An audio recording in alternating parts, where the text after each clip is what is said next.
personnel out of the water, but he continued saying, "And now he swallowed it. Damn, that's gonna haunt my dreams. Wait, it stopped moving. I think it sees me. Oh God, it's looking right at me."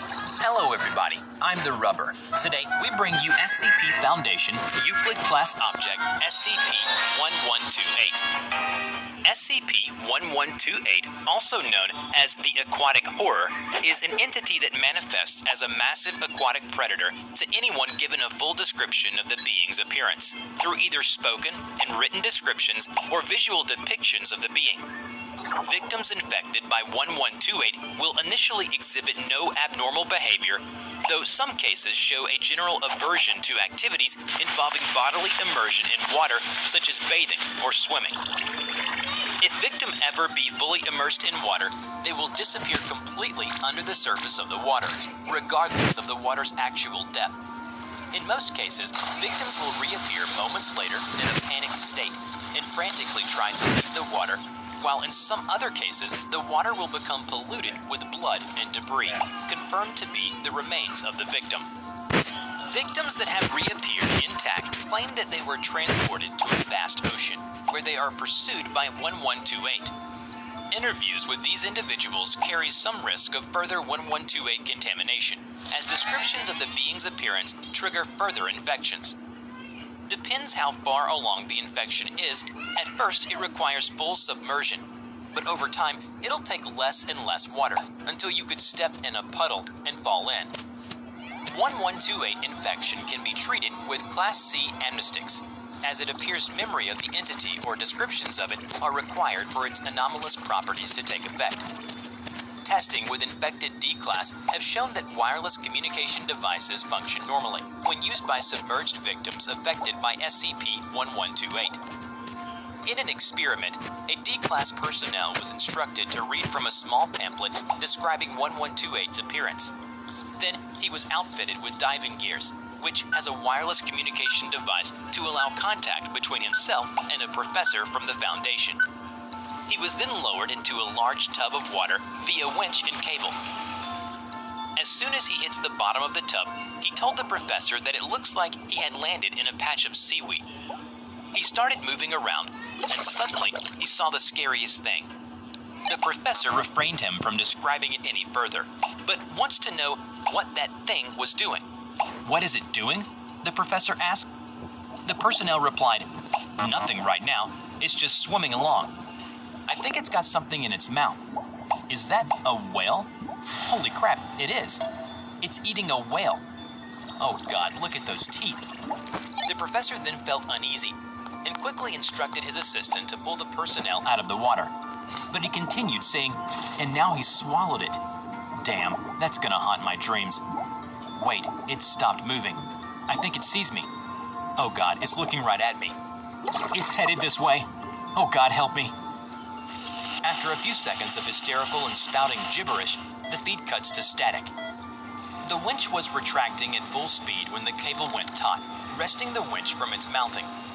Cable then went slack, and water became polluted with blood, confirmed to be that of the personnel. No further remains or equipment were recovered. Interview log and relevant documents were edited for vectors, and all staff present were treated with Class C amnestics.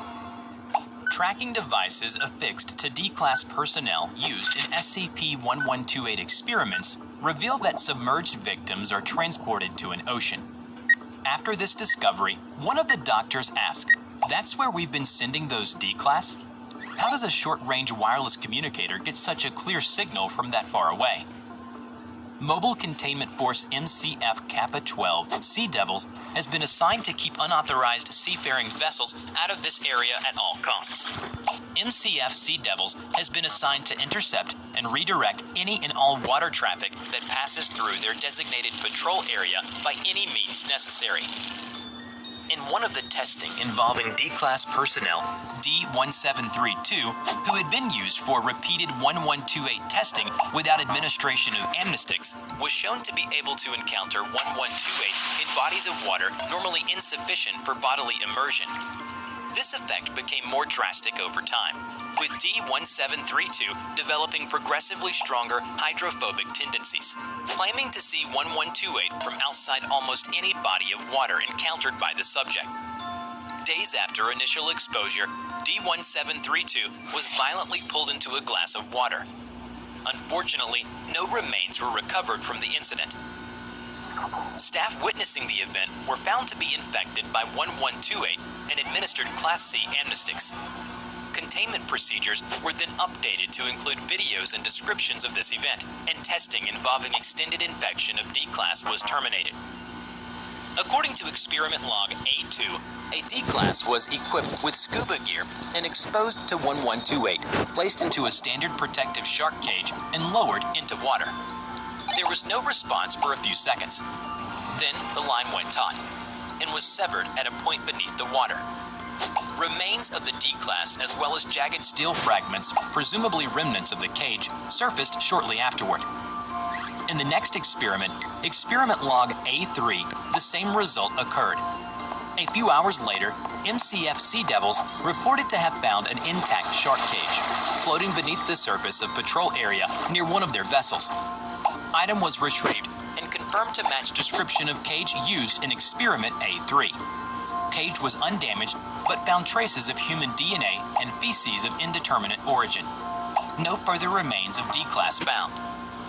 In another experiment, unlike previous tests, the exposed D-Class was equipped with diving gear, armed with a weapon for use against hostile organisms, and was also equipped with a live feed video camera attached to his helmet. Video feed shows that the weapon was ineffective against 1128, appearing only to enrage the creature rather than harm it considerably or drive it away. Feed was lost when D-Class was devoured. The staffs involved were treated with amnestics following transcription of video feed. In an experiment to test 1128 manifestation in liquids other than water, an exposed D-Class equipped with protective environment suit and video feed was lowered into a vat of substance. This substance was chosen for its low density, allowing free movement similar to walking in open air. Incredibly, the D-Class recovered without any incident. The liquid did not trigger 1128's effect. Although you might be safe from 1128 in liquids other than water, but that probably won't help you much unless you intend to drink and bathe in exotic chemicals for the rest of your life, which probably would get a lot shorter if you tried that. Written descriptions and imagery of SCP-1128's appearance, or videos of the entity found outside the Foundation, are to be destroyed, and Class C amnestics are to be administered to anyone exposed to such information or showing signs of 1128 contamination. A written description of the entity's appearance is to be kept at site for experimental purposes only, and is not to be read by anyone other than D-Class used for testing. If exposed, staff are to report immediately for administration of Class C amnestics. Before we end this video, we are proud to present these incredibly sweet pieces of fan art. A big thank you to all of you. You can now send us your fan art, and we will be more than happy to show off your best art piece in our next video. Check out our description below on how to submit. I hope you enjoy